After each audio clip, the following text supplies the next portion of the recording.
This video is powered by the pros at Pascal Air Plumbing and Electric. Arkansas owned, Arkansas operated. GoPascal.com. We got Mike Irwin with us from Pig Trail Nation. Good afternoon, Mike. How you doing on a Monday? Doing good, especially after that basketball win. That was fun to watch. Yeah. Why do you think there's such excitement about an exhibition victory?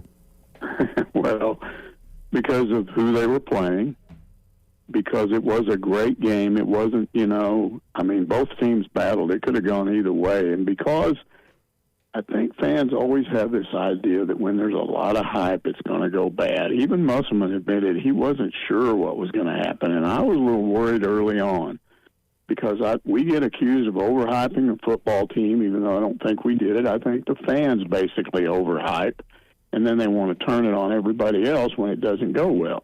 But I didn't want this to be another football thing. But it only took about 3 or 4 minutes into that game to see they were for real. They were playing really good defense, and he has so many options. He got at least 2 good point guards.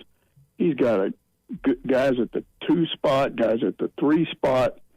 I mean, the only place you kind of worried a little bit with Graham out and, Mekhi Mitchell not playing very well.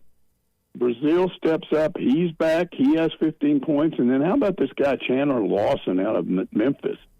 He's 6'8", but he plays like he's 6'10", 6'11". Mike, you almost said out of nowhere. I think you caught yourself. But to me, that's what I thought about. It was like, he's out of nowhere. Where'd this guy come from?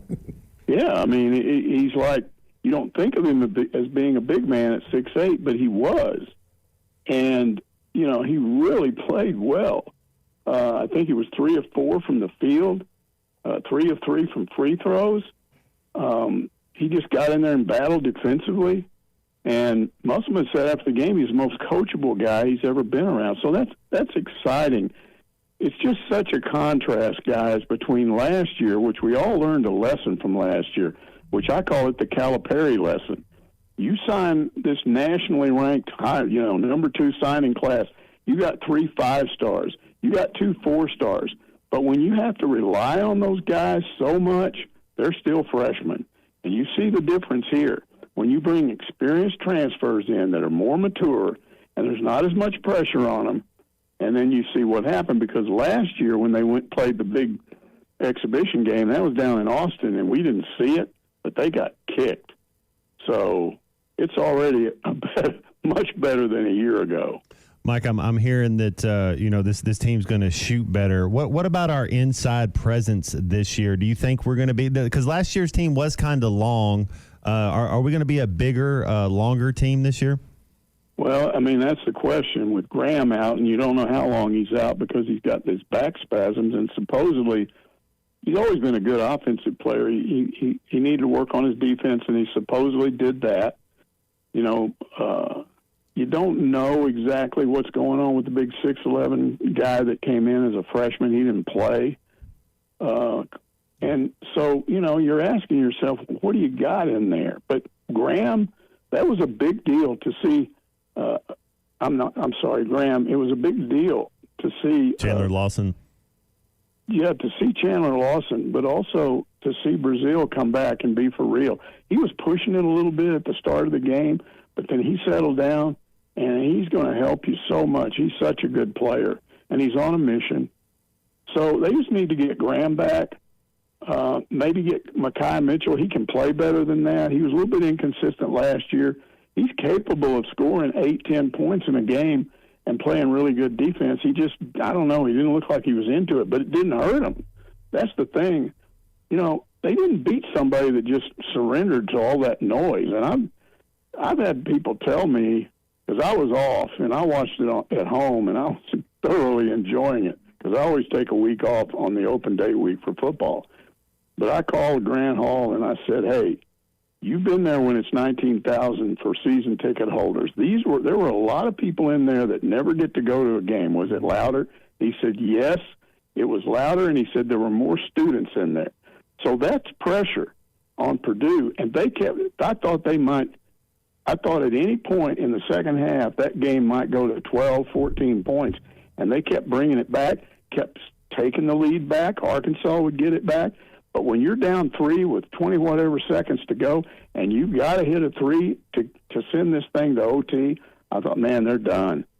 And then Mark steps up and gets that 3 off and hits it under pressure. And I'm thinking, wow, this team knows how to respond. It was just impressive. That's so interesting, though, how it's a different atmosphere, even though it's the same building and, theoretically the same fans.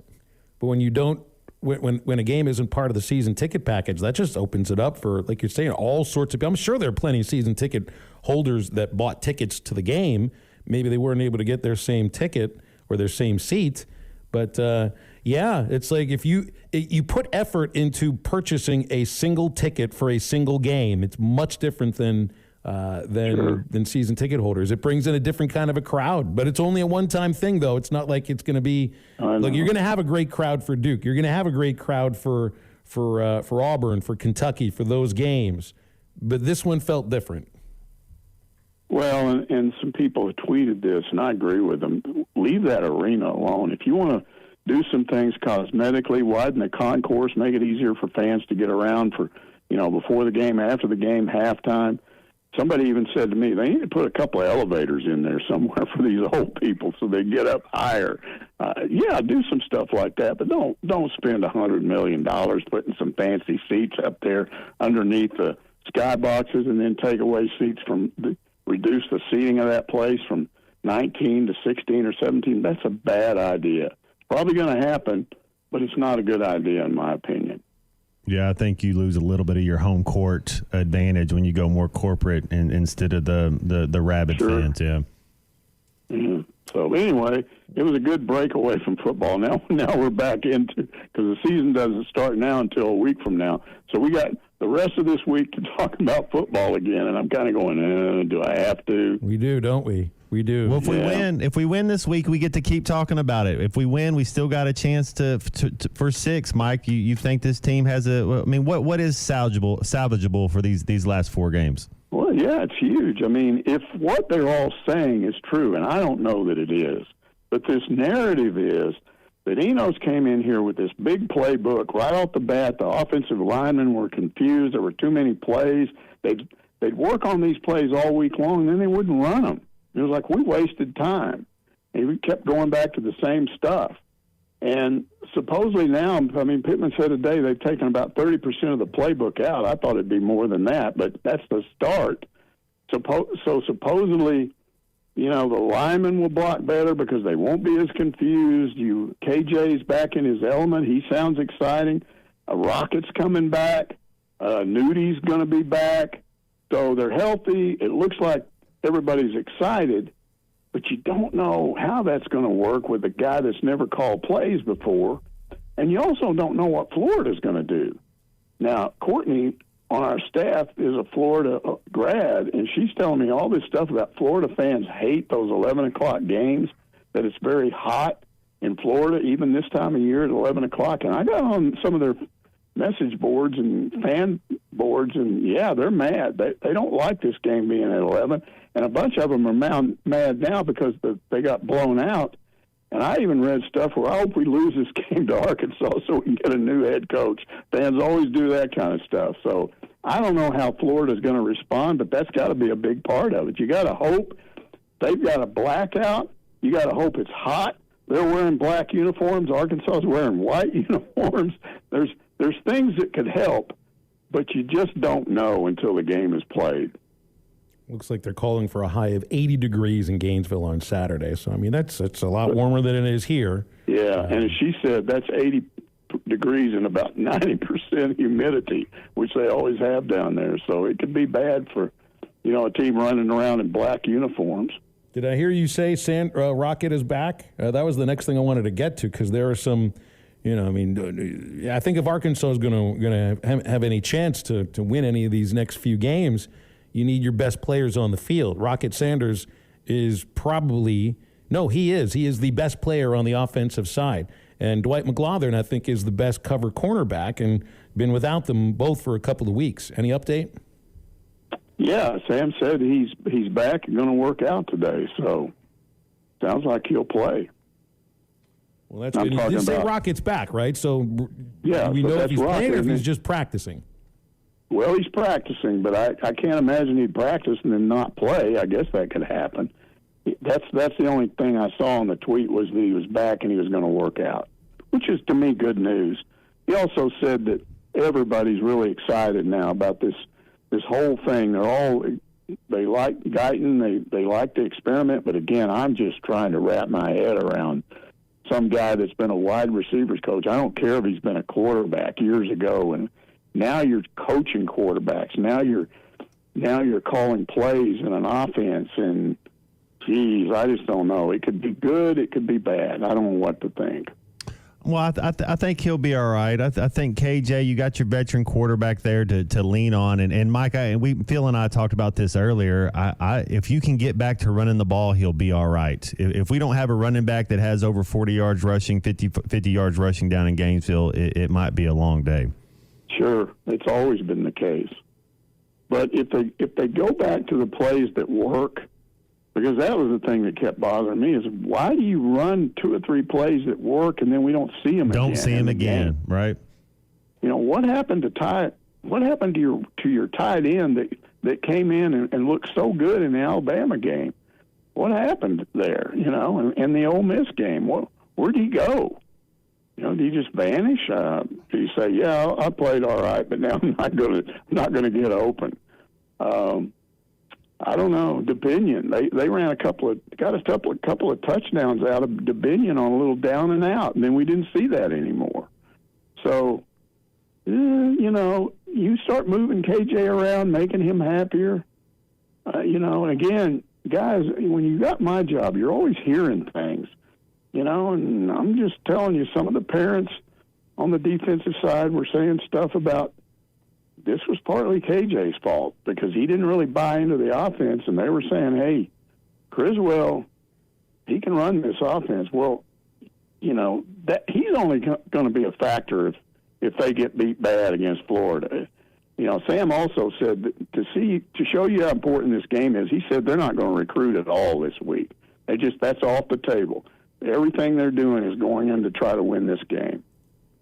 Well, good. I hope they're able to pull it off because I'm ready. I don't want to just, you know, it's like Matt says, you know, we'll keep talking about it if they win. We keep talking about it if they lose.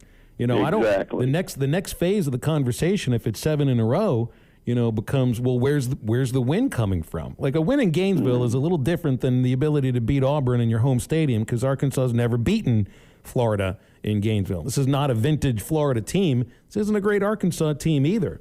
But the conversation to me like changes with a 7th straight loss. Now, after that, if that's what occurs, then it almost feels like it feels like anything can happen. The kind of the foundations of the program, they've already been shaky, but a 7th loss in a row and no more bowl eligibility, now it feels like the conversation changes a little bit and becomes a little bit more dire or drastic.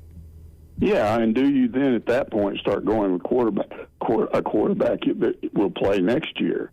I don't know where they're at. I still think the Auburn game is important no matter what happens, and that Missouri game looms big. I mean, I keep telling people it's not a rival. They're not a rival. They're not, but it's a game you want to win, and especially with all the popping off they do. They're trying their best to make Razorback fans look at them as a rival, so they pop off all the time, and their players say stuff, their head coach says stuff, and there's no question you'd like to beat them. But I'm telling you right now, if they win that game, you're not going to see people rush the field. It's not like beating Texas. It's just not. BetOnline is your #1 source for all your betting needs. Get the latest odds, lines, and matchup reports for baseball, boxing, golf, and more. BetOnline continues to be the fastest and easiest way to place your wagers, including live betting and your favorite casino and card games available to play right from your phone. Head to the website or use your mobile device to sign up today and get in on the action. Remember to use our promo code BELIEVE, that's BLEAV, for your 50% welcome bonus on your first deposit. Bet online, where the game starts.